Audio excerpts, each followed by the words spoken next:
People. Que pasa, sakpa, say what they do. Now people, this is an update about a story that I did yesterday, and I am speaking about an incident that occurred in Waterford, Portmore, St. Catherine, and I am speaking about an incident that included a 24-year-old, and his name is Keyshawn Thomas, and he is said to be from Passage Fort, and his OC aka name is Thomason, and also a 39-year-old, and their name is Zenisha Mackenzie. And people, like I said, both of them got slapped away in Portmore about a day or two ago. Now people, why I say we call this one mix-up is because whenever you hear that person get slapped away, 99 times out of 100, it is always because of some sort of mix-up. And people, what are these mix-up? You have people mix up in a scamming. We are speaking about lottery scamming, and people, we see the devastation that it has done to places like Montego Bay, St. James. We see a whole lot of person basically pass away, a whole lot of person got extradited, and people, a lot of persons still locked up because of scamming, because the money is good. But people, what is the problem with this mix-up? And when you have dunce persons involved in all sorts of crime, and people, I am not encouraging any sort of crime, but I am just showing you whenever the violence comes in, it makes it worse because you call on the heat on yourself. I am speaking about the popo. So therefore, your sister Jamaica, they even implemented a task force for the scamming. We are speaking about a task force that solely works on scamming. So the point that I am trying to make is that we saw that the situation got very bad. And next mix-up in a gang.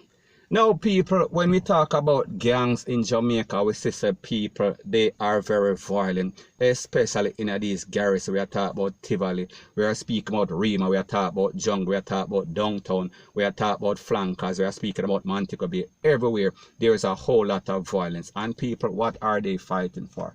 A lot of times it is because of extortion. A lot of time it is turf war. However, a lot of times it is because of hype.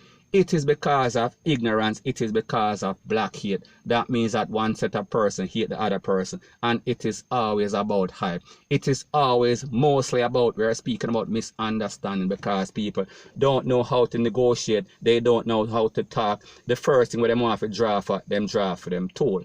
So people, that is one other mix-up, right? And next mix-up is drugs. Now people, the truth and the fact that there's a lot of persons that got rich in Jamaica, rich all over the place, Jamaicans that move overseas and they make a lot of money. But people, there are two sets of hustlers. And anybody can attest this, anybody, because people, the truth and the fact is that we are legal, law-abiding, tax-paying citizens. We do things the right way. However, everybody have somebody in them family that is involved, that is mixed up. So therefore, you can attest to what I am saying.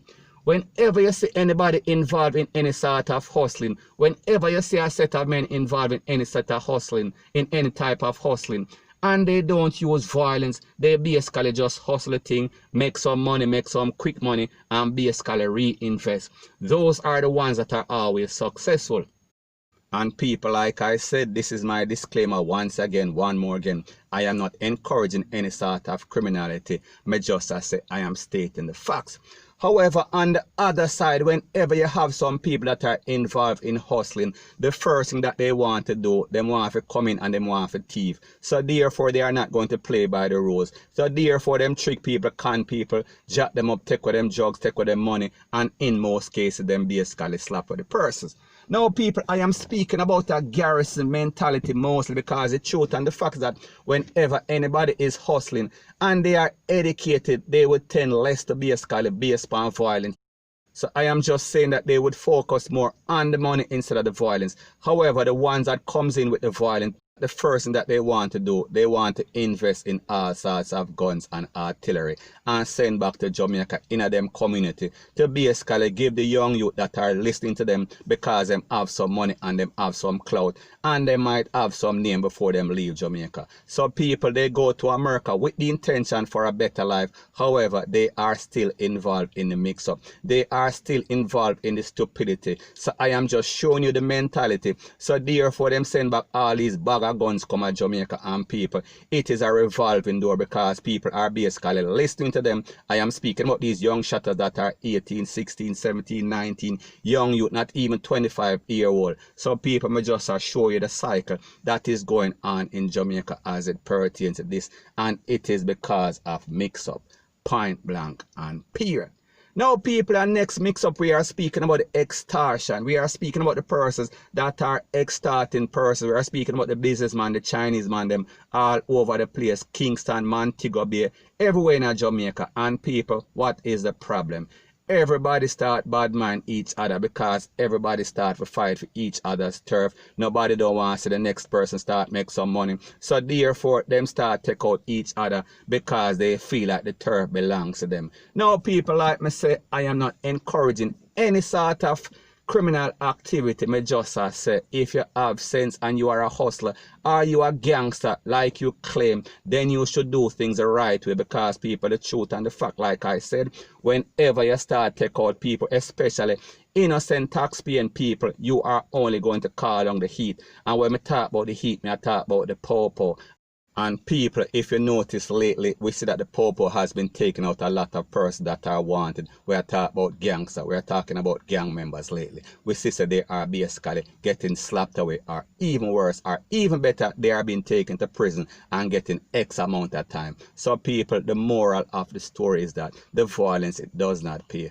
Point blank and period. There are only two destinations. We are talking about prison or the morgue. Point blank and period. Now before I move to the next part of my video, please subscribe to my next channel. It is called Jamaica Dancehall Source, and I'll be pinning the link to that channel in the description of this video. And also, please subscribe to this channel. We're speaking about True Jamaica Buzz. And when you subscribe, please press the notification bell or icon, and also press all in the option. Now people, this is an update about a story that I did maybe about less than a week ago, and I am speaking about an incident that involves a private from the JDF. I am speaking about the Jamaica Defense Force, and his name is Reniel King, and he was slapped away in an incident that took place between some military team. We are talking about the JCF and the Popo, and some smugglers in a place called Milk River. We are speaking about in Clarendon. Now people, like I said, I've been getting a whole lot of information, and it is said that he was slapped away by his own team. He was not slapped away by the GUNMEN, them are the smuggler. And people, it is said that there was some sort of big boss, there was some sort of drug interdiction. It was an official, we are speaking about drug boss or sting. However, when they got there, it seems as if there was some sort of negotiation between the team and the smuggler them, because people, you understand that money talks and BS walks in Jamaica. Now people, like they said, this was a very special operation, and like I said before, you would have expected that the top shooters would have been there. We are speaking about the marksman them. We are talking about the top people with all of the good aim them. So people, the point that I am trying to make is that if we listed the cock and bull story and all the Anansi story based off of one liard soldier or an ex-soldier, we would believe that they are top shooters. That means that if them can shut out the magazine out of a M16, they should easily hit the target of a man's head or upper torso. So people, how is it that they did not find anybody on the scene? And remember, they confiscated 2,900 plus pounds of weed on a boat or a fast boat or one of them shipping boat.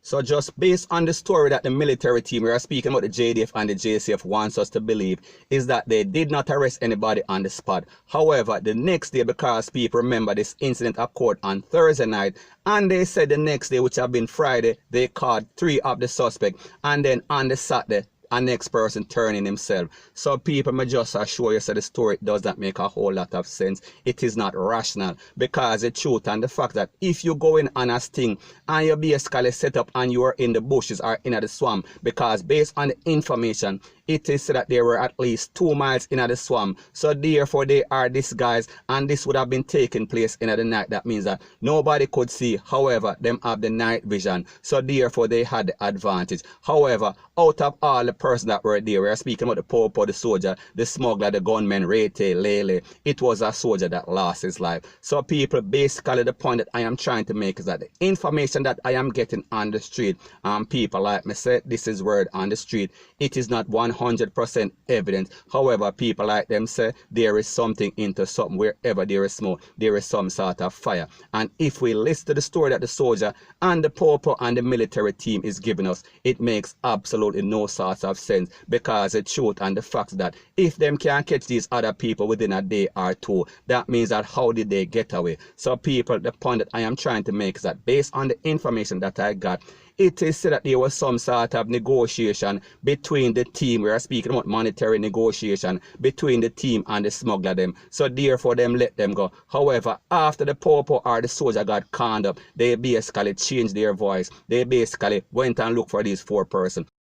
And also, based on the information, it is that one of the suspects that was there, one of the alleged smuggler, they basically left them wallet, and their identification was in there. That is how they knew who they were, or how they made the link. So people, me just say, I am just sending out a warning. I am just sending out a message out there to persons. Don't be vulnerable. Don't be gullible. Don't listen to these stories, because people, like I've said before on several occasions, you have some very good Popo and soldier. However, a lot of them are licky. A lot of them will sell out. A lot of them will kill each other if you are not a part of the team. So people like them say, based on the information that I am getting, the soldier want to back out. So therefore, he had no choice. They had no choice, because them feel as if he was going to snitch, point blank and period. So I just said to the commissioner of Popo, whoever is in charge of the JDF, make sure that you do a thorough investigation and get to the bottom of this, because people, there is something into something. I like them say,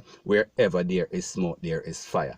Point blank and period. So anyways, people, that is my views on the whole thing as it pertains to that. And like me say, it is just my views and opinion. It is not the gospel. Your views and opinion can be respectfully different from mine, but let me know what you think in the comment section. Bless up.